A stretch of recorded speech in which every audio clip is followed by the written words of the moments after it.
The Most Popular Decks video series is designed to show you how to use the decks most frequently used in the current patch, as well as an insight into how to counter the decks you're most likely to see. With the new balance update, people are very excited to try out new decks, but also some more competitive players want to take advantage of people experimenting with these unrefined strategies, and of course are relying on typically more aggressive decks to try and beat them. This video will look at the most used decks in patch 2.5. As a general pointer, even the 3 most popular decks in this patch have fairly low player rates, so this is a sign that the meta is still funding itself as players discover new best decks. So this is a huge deal, and it's probably the first time we've been in a situation for a really long time. Let's dive in. This is Most Popular Decks patch 2.5. This video has been done in collaboration with Bomber TV. Please remember to like and subscribe, and turn on the bell notifications too. So let's dive in.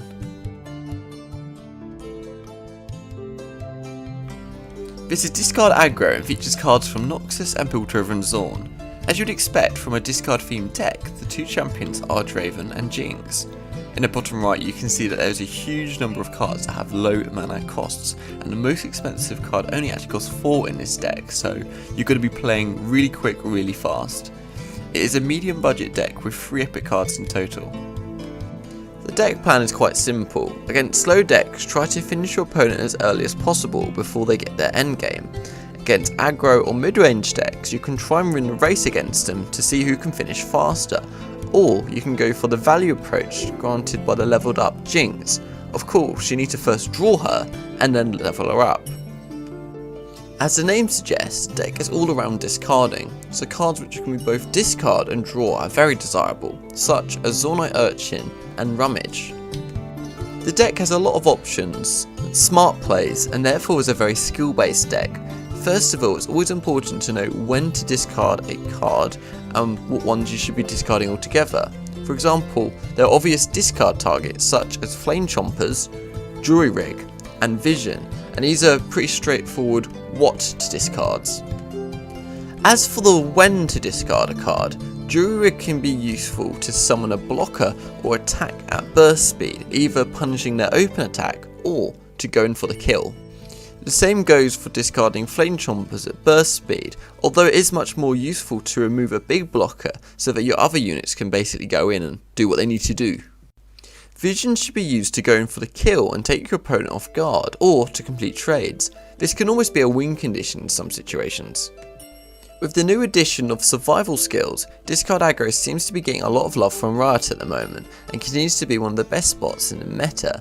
Even if this list doesn't run survival skills, I would still suggest experimenting with it.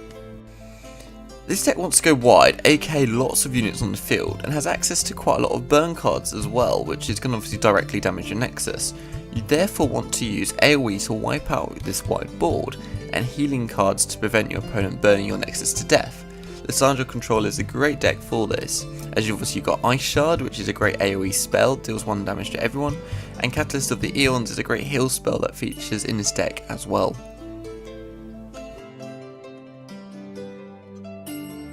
This is Zoe Lee Sin Targon and features cards from Targon and Iona.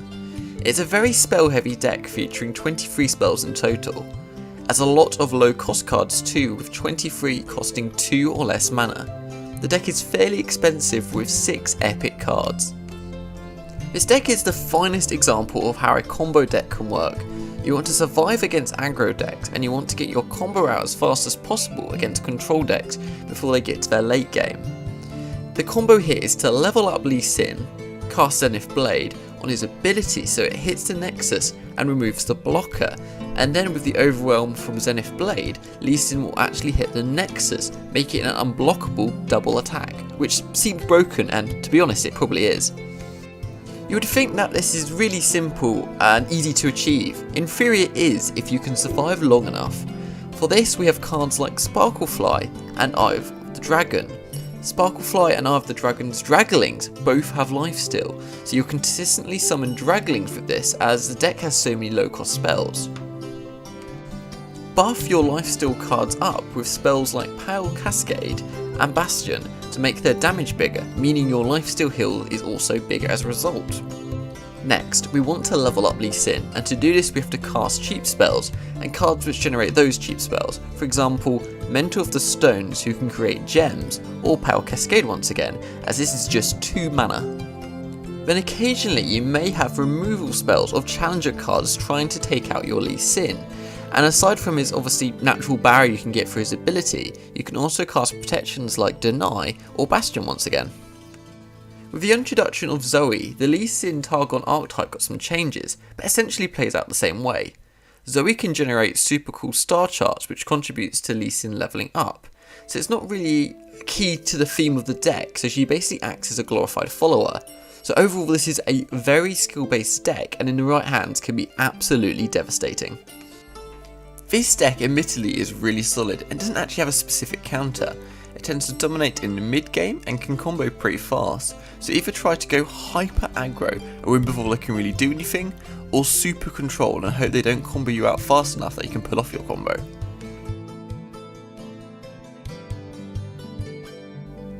This is Spider Aggro and features a nice 50-50 mix of Noxus and Shadow Isles. The deck is very follower heavy, featuring 28 followers in total and only 9 spells. If you look at the mana cost split in the bottom left, you will see that a mad amount of cards cost 3 or less mana. The only cards costing 3 or more is the 3 copies of Decimate that cost 5 mana.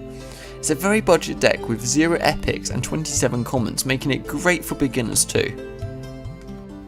This deck is the essence of aggro. You want to deal as much damage as possible with the first 2 attacks of the game, as essentially your curve ends at 3 mana. This means against control decks you want to develop as much as possible without risking too much from their AoE, even though sometimes you've got to take the risk. But if they have a board clear, then good luck, but all decks tend to have a counter. Legion Rearguard with 3 damage and Precious Pet with 2 damage, and a Fearsome, meaning that very few early game cards can actually block it, can help your very aggressive turns on 1 and 2, so you're going to be doing a lot of damage here. You can deal an insane amount of damage very early. For example, on turn 1 you can summon a Legion Saboteur for 3 damage. Turn 2 you summon a House Spider, who in turn summons a Spiderling 2 for an additional damage. And turn 3 you summon a Frenzied Skitterer for 11 damage in total, setting your opponent at 6 health by turn 3, so your games could be incredibly short if everything goes in favour here. Later on you can easily burn your opponents from low amounts of health with burn spells like Decimate, and burn units like Doom Beast. Decimate simply deals 4 damage to your opponent's Nexus, and Doom Beast drains 2 from your opponent's Nexus when summoned with Nightfall. So it's not only burns your opponent but can also help keep your Nexus healthy, because obviously you're going to be playing very aggressively, you need to survive as well. Stalking Shadow is a particularly strong card for the burn purposes, as effectively you can double your burn potential from units like Doom Beast, or simply copy cheap units to go very wide very effectively. For example, copy a Stygian Onlooker, who gains 2 damage and Fearsome on Nightfall, so this is a great unit for quick, easy 4 damage. I'm personally very happy to see Spider Aggro finally return to the meta in this form, but obviously it's got some new cards in it as well that make it a completely new deck, so I simply can't believe it's at the top.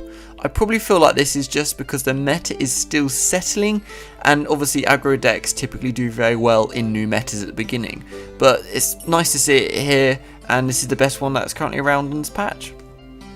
To counter this deck, any AoE is a solid option, as the deck wants to go wide with spiders, who typically have very low health. If you also have heal focus cards, then this is even better, as you can counter their second win condition, which is burning. For that purpose, Lissandra Control is the best current deck at answering any spider aggro you may be seeing, as it has both of these things, which obviously features AoE in the forms of cards like Avalanche, and heal in the form of cards like Withering Whale. And there we go guys, do you feel these decks are the ones you're seeing most of in the meta in the current patch? I have to say I think the meta is in a great place right now, and the last balance changes did a good job solving some really annoying aggro decks.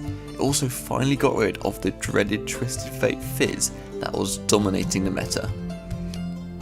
What do you think is the best deck in patch 2.5? I would love to hear in the comments. Up next is Best New Decks patch 2.5, taking a look at the decks that first had some popularity and meta dominance in the current patch. Hope to see you there.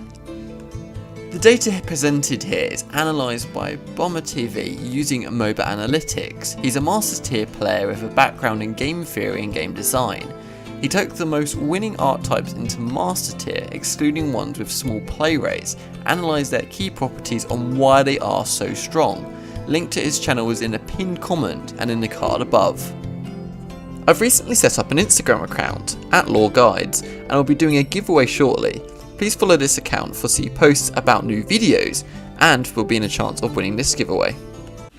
Please remember to like and subscribe and turn on bell notifications too. See you next time guys.